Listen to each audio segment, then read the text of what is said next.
যেখানে তোমাকে ছোঁয়া গেল না, তারাও সাড়া দিল না।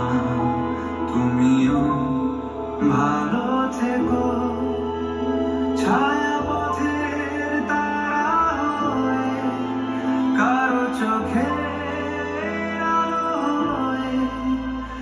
আমি নয় ঘর বানাবো তাসেদের সঙ্গে নিয়ে, আমি নয় রাত সাজাবো অসুখী গল্প দিয়ে।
আমি